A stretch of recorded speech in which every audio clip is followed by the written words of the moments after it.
They laughed at me across the table like I wasn't even there. My sister raised her glass, bragging about her real career, while my mother nodded with that satisfied smile that always cut deeper than words. To them, I was just the daughter who never measured up, the one who traded ambition for paperwork. My name is Azura Lockhart, and for years, I stayed silent, letting them believe I was small, invisible, irrelevant. But silence has a breaking point, especially when the very contract my sister is celebrating is sitting on my desk, waiting for my approval. Sunlight poured through the ironwork windows at Union Station, turning the marble floor into a bright grid beneath our table. The server set down another round of lattes and a stack of pancakes crowned with butter that slid slowly, as if even the syrup wanted to look away. "Still pushing government paperwork?" Vanessa asked, lifting her mimosa without blinking. "Basically a secretary, right?" A few cousins chuckled the way people do when they're not sure where the joke ends and the cruelty begins. My mother arranged her napkin with surgical precision. My father cleared his throat and asked if anyone had tried the lemon ricotta, an exit ramp masquerading as small talk. I kept my smile steady and my eyes on the tiny pool of coffee darkening the saucer. Words crowded my mouth, then filed back in neat formation. Not here. Not for them. I felt the weight of my government phone in my jacket pocket, a quiet metronome against my ribs. The real work lives on that line. Decisions that change budgets, timelines, and sometimes the margins between risk and disaster. At this table, I was the story they preferred. Tidy, diminished, familiar. "Don't be sensitive," Vanessa added, her voice floating over the clatter of cutlery. "Some of us have to close deals. It's just how the world works." I folded my hands to keep from answering and let the moment pass like a train through the station. Loud, long, and already gone. Then the phone buzzed. A sharp, insistent tremor that cut clean through the chatter. Priority directive. Sierra Vista Test Range, Arizona. Immediate presence required. Chairs scraped. Someone asked if everything was okay. I stood, leaving my napkin like a white flag on the plate. They think I'm just a paper pusher, but the file about to land will prove otherwise. Arizona's desert sun burned straight through my sunglasses, and the air trembled above the tarmac. Sand stung my ankles with every gust of wind. On the bleachers, local officials, military brass, and reporters squinted under wide-brimmed hats, fanning themselves with glossy programs. "Ladies and gentlemen, Sagitta Dynamics is proud to present." The amplified voice rolled across the test range. My stomach clenched. I knew that cadence, that exact inflection. Vanessa. I gripped the railing, heat pressing against my chest like a second sun. She moved briskly on the platform, hair swept neatly back, her smile bright under the Arizona sky. I pulled out my phone, thumbs flying across the screen. "Are you presenting this?" The reply came fast. "Don't be ridiculous. I'm just here as a guest." But her voice kept echoing through the speakers, detailing specs, highlighting safety features, assuring the audience this technology would change defense forever. Every word stripped away the thin veil of denial. The UAV roared overhead, cutting a line across the sky before diving into the kill zone. Guardian Halo lit up, a flash of white intercept fire painting the horizon. Applause scattered across the stands. I didn't clap. My pulse hammered because I knew this wasn't coincidence. Vanessa wasn't a bystander. She was in it. From the corner of my eye, I caught Priya Nayar, an engineer I recognized from prior test reports. She glanced at me quickly, then away, but not before I saw it. The tight fear in her eyes, the silent plea that said more than words ever could. And I understood. Something was wrong. The fluorescent lights hummed overhead, sterile and relentless. Printers clicked in the background, feeding endless sheets into wire trays. I slid into my chair, dropped my badge on the desk, and opened my laptop. The subject line glared back at me. Sagitta Dynamics Guardian Halo. LRIP approval required. It had landed. I opened the attachments, scanning line by line. The performance logs looked clean. Too clean. But then I found it. A dead gap. 2.7 seconds, where the intercept system registered nothing before locking on. 2.7 seconds in combat might as well be a lifetime. Before I could dig further, a new message pinged into my inbox. Anonymous sender. Plain text. Guardian Halo almost hit a civilian neighborhood during a closed trial. The report was scrubbed. Check the logs. P. My fingers hovered over the keyboard. I didn't need to guess who P was. Priya's eyes in the desert came back to me. The silent warning. The screen glowed cold in the dim office. Outside the window, D. C. The skyline blurred into rain streaks. Inside, my pulse pounded in my ears. Guardian Halo wasn't safe, and someone had buried the truth. I leaned back, the weight of the file pressing down harder than the roof above me. I wasn't just staring at a contract. I was staring at a weapon disguised as progress, a decision that could cost lives if I signed too quickly. I whispered to myself, almost a vow. They see me as nothing more than a bureaucrat. But this file could kill people if I look away. The banquet room glowed warm with candles, jazz spilling softly from a live trio tucked in the corner. White linens covered the tables, silverware gleamed, and the clink of glasses carried over 100 small conversations. Family filled every chair, the kind of night meant for photographs and toasts. Vanessa stood, glass raised high. "I've just closed a defense deal that could reshape the industry," she announced, her smile polished, her voice carrying across the room. Applause rippled from relatives, eager to bask in reflected prestige. Then came the inevitable. An aunt leaned toward me, voice sweet as syrup. "Eve, how's your job these days? Still pushing papers for the government?" A few chuckles followed, knowing and dismissive. I set down my wine glass, the stem cold between my fingers. My eyes locked on Vanessa. "You might want to be careful bragging," I said evenly, "because the Guardian Halo contract you're celebrating is sitting on my desk, waiting for my approval." The room froze. My father's hand hovered midair. His fork paused above the plate. My mother's eyes dropped to her drink, the candlelight refracting in the glass. Conversations died in a hush thick enough to choke on. That night, long after the last toast, my phone rang.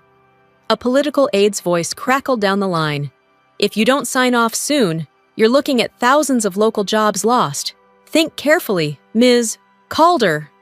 I stared out the hotel window, neon lights blurring against the dark Colorado sky. For the first time, my family knew the truth.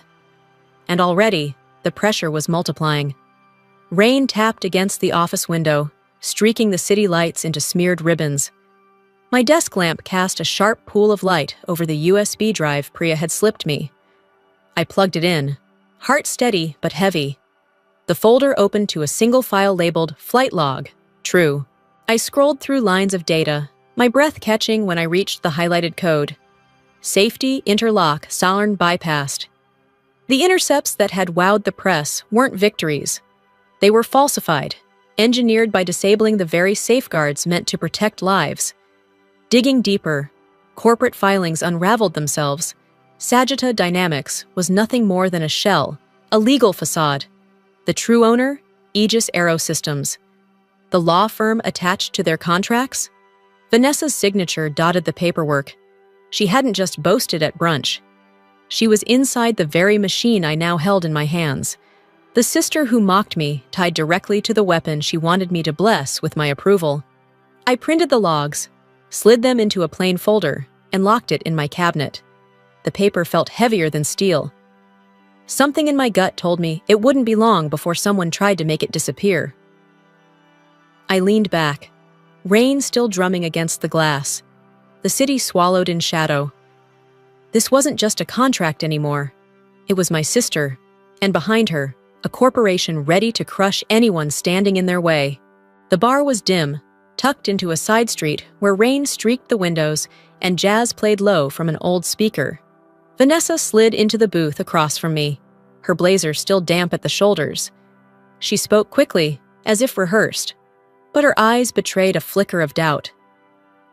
"If you don't sign," she said, leaning forward, "the hospital where Dad's being treated will lose its funding from Aegis. Do you really want to do that to him?" The words cut sharper than any headline. She wasn't just my sister anymore. She was the messenger of a corporation willing to weaponize our father's health. That night, the storm outside followed me home in a different form. News alerts exploded on my phone. Government official blocks technology that protects our troops. Jobs at risk. My photo, snapped leaving a metro station, splashed across the front page, the caption casting me as the villain. By morning, I was summoned for review. I braced myself to be pulled from the process altogether. Instead, the department's attorney looked me dead in the eye. "There's no direct legal conflict of interest. You retain full authority to chair the review board." I walked out of that office knowing one thing for certain. I had nearly been shoved off the table, but instead of losing my seat, I'd be the one holding the gavel. I wasn't out. I was in. Sitting at the very head of the table, they thought they could steal from me. The room felt more like a courtroom than a conference space. The flag stood tall behind glass walls. Rows of brass and lawmakers lined the front row, their expressions tight with expectation. Every whisper died when the COO of Aegis rose. "Priya Nayar is a disgruntled engineer," he declared. "Her claims are baseless and damaging." Priya sat in the back, hands clenched in her lap, the weight of the accusation pressing her lower in her chair. I rose slowly, letting my voice cut through the tension. "The Whistleblower Protection Act applies here, and this board will not bury evidence. We're ordering a public retest, under the eyes of the press, the community, and every one of you in this room." Gasps rippled across the chamber. A senator shifted uncomfortably. The COO's face blanched, his confidence faltering. From behind me, I felt Priya's gaze, her eyes wet but steady. For the first time, someone had stood between her and the machine trying to silence her. I hadn't signed away responsibility. I hadn't walked away. I had dragged Aegis into the one arena they feared most, the light of day. Either they would fall here, or I would. But this time, the fight would not happen in shadows. The desert sky bled into gold and crimson as the sun sank behind the jagged mountains. The old airstrip hummed with tension, rows of folding chairs packed with senators, city officials, defense brass, reporters, and curious locals. Camera lenses gleamed like a forest of eyes, all fixed on the launch pad. The announcer's voice cracked over the loudspeakers. "Commencing intercept test. Target drone airborne." The UAV screamed across the horizon, a silver streak against the fading light. Guardian Halo powered up, lights blinking in sequence, the hum of electronics rising like a chorus about to break into song. And then, nothing. A flat, hollow silence swallowed the range. A single beep echoed from the console. Error code, system freeze. The target drone sailed unharmed through the kill zone, vanishing into the horizon as though mocking every promise Sajida had made. The bleachers erupted, murmurs, gasps, questions hissed from one row to the next. Cameras snapped furiously, shutters firing like machine guns. Reporters leaned forward, phones raised, already live-streaming the failure to the world. The COO of Aegis blanched, his knuckles white around the railing. Engineers scrambled at consoles, flipping switches, whispering frantic excuses. But the truth was laid bare in the silence. Without bypassing the safety interlock, Guardian Halo couldn't do what it had claimed. I stepped forward, my voice steady enough to cut through the storm. "A success that isn't safe," I said, "is still a failure." The words carried across the tarmac, into microphones, into headlines before the ink was dry. Faces turned toward me, some stunned, some relieved, some furious. But all of them knew the truth now. Every shining demonstration before this moment had been propped up by deceit, by a calculated gamble with lives. From the edge of the staging area, Vanessa stood motionless, her hands at her sides. Her face was pale. eyes wide with the realization dawning hard. She had been nothing more than a pawn. The company she defended had used her ambition as a mask for their lies. The last rays of sunlight slipped away, leaving the field in shadows lit only by camera flashes. And in that glow, the collapse of Guardian Halo was undeniable. A contract built on false victories had just disintegrated in full view of the nation. The fallout came fast, louder than any press release or boardroom denial. Within a week, the Department of Justice and the Inspector General launched parallel investigations into Aegis Arrow. Subpoenas flew, inboxes were seized, and executives who once strutted across Capitol Hill in polished shoes suddenly refused to meet reporters' eyes. By the end of the month, Aegis signed a deferred prosecution agreement. They would pay a fine large enough to make headlines and submit to independent oversight. More than that, they were forced to release Guardian Halo's source code for outside auditing, an unprecedented humiliation in an industry that lived and died on proprietary secrecy. The board cleaned house, firing the COO and several senior engineers who had authorized the safety bypass. For Priya, the engineer who had risked everything to bring me the truth, the storm turned into a strange kind of calm. Protected under whistleblower law, she kept her badge, her security clearance, and her career intact. She thanked me only once, in a quiet email that read, "I can finally breathe again." Still, my responsibility wasn't just to punish Aegis. It was to protect the workers, the communities, the families who had no hand in the deception, but stood to lose their livelihoods. In closed-door meetings, I argued that we split the contract into smaller pieces: maintenance, testing, training, so local companies could compete and win, keeping thousands of jobs afloat. The compromise wasn't glamorous, but it was just, no one should starve because of someone else's greed. Back home in Colorado Springs, the echoes of the scandal reached the dinner table. Vanessa had been spared the worst. Her fingerprints weren't on the fraud itself, but she couldn't escape accountability. Her firm demoted her, assigning her to compliance and ethics. Less spotlight, fewer headlines. She hated the humiliation at first, but deep down, I think she knew it was where she belonged, working to prevent the very lapses she'd been complicit in.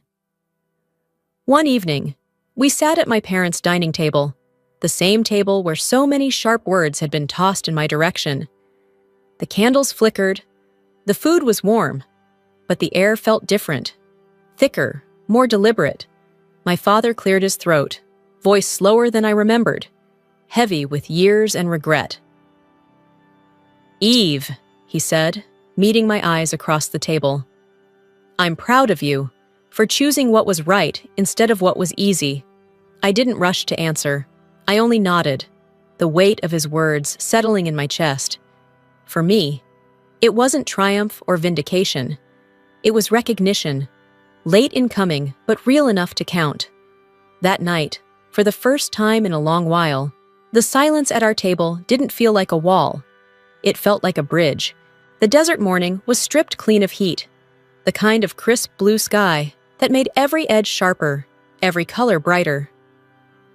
I stood at the edge of the airstrip, the pavement stretching out like an arrow into the horizon. Engines whined in the distance as National Guard units trained with the new system, the replacement that had passed every independent safety audit. A pair of interceptors streaked upward, trailing white ribbons across the sky before dropping a target drone clean out of the air. No bypasses, no doctored logs, just a system that worked as promised. The crowd of young soldiers cheered, some raising their fists, some slapping each other on the back. For them, it wasn't politics. It was the difference between living through deployment and coming home in one piece. My phone buzzed softly in my pocket. I slipped it out, shielding the screen from the glare. A message from Priya. "Thank you for keeping us safe." Simple words, no flourish, but they struck deeper than any medal or plaque ever could. I typed nothing back, only held the phone for a moment before sliding it away. Some things didn't need a reply. I lifted my eyes to the sky, watching the drone shatter under the intercept fire, the fragments catching sunlight before fading into dust. The American flag on the hanger snapped hard in the wind, red and white slashing against the endless blue. For years, I had been treated like a shadow, even by my own family, dismissed, diminished, mocked as nothing more than a woman moving paper in a gray office. But paper carries power when it holds lives in its balance. That was the truth they had refused to see. Now, as the airstrip thrummed beneath my feet and the soldiers shouted with pride, I felt a calm spread through me. Not triumph, not revenge, just peace. They had placed the file on my desk, certain I would rubber stamp their lies. Instead, I laid my conscience across it like a weight, refusing to bend. That was the moment I built my own table. One no one could pull my chair from. I whispered to myself. The words carried away on the dry Arizona wind. They set the contract in front of me. I set my integrity on top of it. And because of that, the table is truly mine. The sky above remained unbroken blue, the kind of sky you could trust to hold. And for the first time in years, I felt like I could trust it too.